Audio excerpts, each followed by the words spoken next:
بسم اللہ الرحمن الرحیم۔ مشہور بادشاہ شیر شاہ سوری کے سامنے ایک قتل کا مقدمہ پیش کیا گیا جس میں قاتل کا سراغ نہیں مل رہا تھا۔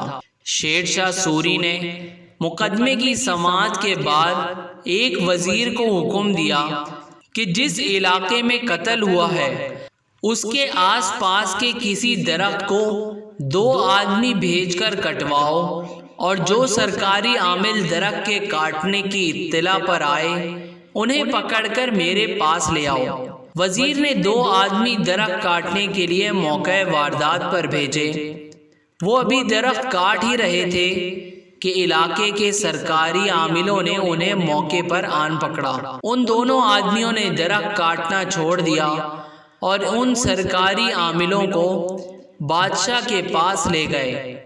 بادشاہ نے ان سے کہا کہ تمہیں درخت کٹنے کی خبر تو ہو گئی، لیکن ایک انسان کی گردن کٹ گئی اور تم اس سے بے خبر رہے۔ میں اسے تسلیم کرنے کے لیے تیار نہیں۔ 3 دن کے اندر اندر قاتل کو پیش کرو، ورنہ سزا میں تم قتل کر دیے جاؤ گے۔ ان کے جسم پر لرزہ طاری ہو گیا اور تیسرے دن کا سورج ابھی طلوع بھی نہ ہوا تھا کہ قاتل شاہی دربار کے دروازے پر زنجیروں میں جکڑے ہوئے حاضر تھے۔ عدل و انصاف کی اس پاسداری کی وجہ سے بر صغیر کا ہر مورخ ان کا نام ادب سے لیتا ہے۔